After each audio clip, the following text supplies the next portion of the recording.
इस्लाम जी खुशबू खे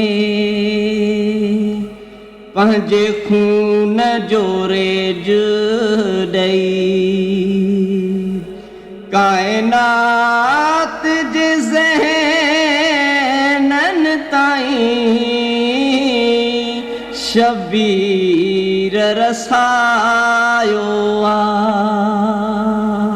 इस्लाम जी खुशबू खे पंहिंजे खून जो रेज ॾेई काइनात जे ज़हननि ताईं शबीर रसायो आहे।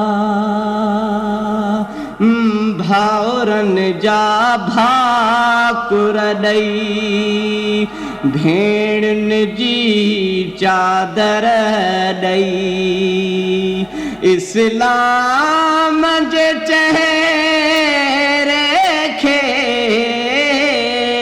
शबीर संवारियो आहे। इस्लाम जी खुशबू खे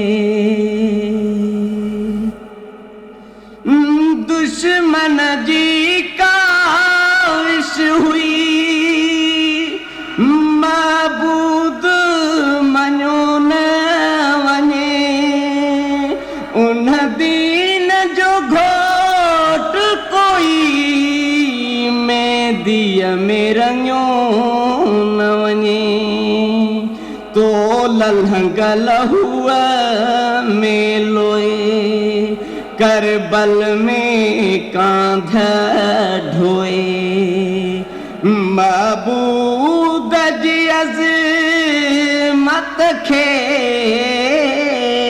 सजदनि सां सिंगारियो आहे। इस्लाम जी खुशबू खे पंहिंजे खून जो रेज ॾेई काइनात जे ज़हननि ताईं शबीर रसायो आहे।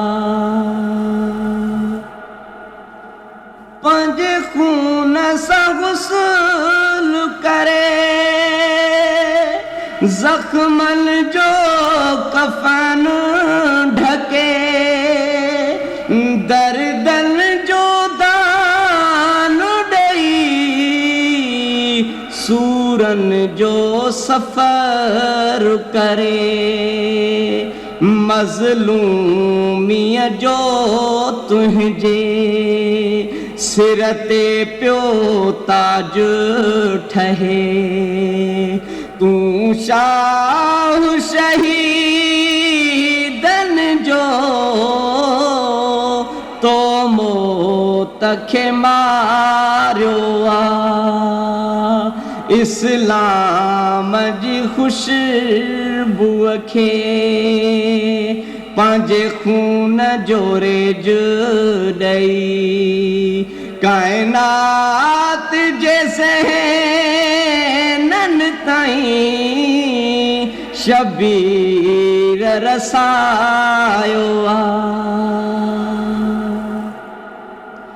इक़बाल तुंहिंजे यादो शेरनि जी शहादत ॾे तूं आहीं अदील अहिड़ो बदिले में सादत ॾे लुड़कनि जूं लड़ियूं पोए कदमनि में रखां तुंहिंजे तुंहिंजी माउ जो एहसान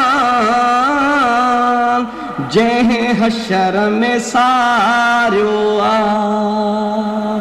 इस्लाम जी खुशबू खे पंहिंजे खून जो रेज ॾेई काइनात जे ज़हननि ताईं शबीर रसायो आ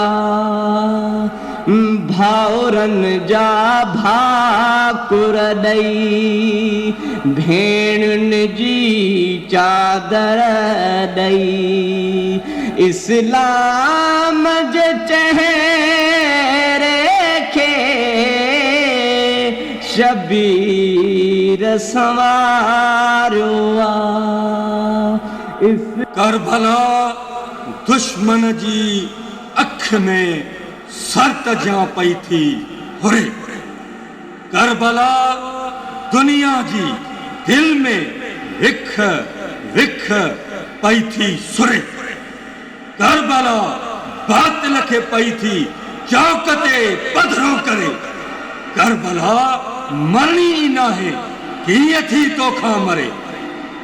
करबला ॾाढ खे ॾारे विझण जो नाम आ। करबला ॾका खे भोरे छॾण जो नाम आ। करबला ॾाढ ते ॾका शबीर जो। करबला तासीर आ ज़हरा जे पवित्र खीर जो। वासुदई वहदत जो सारो देश दहकार। ककर चेहरे हक तां हेकांदा हटा।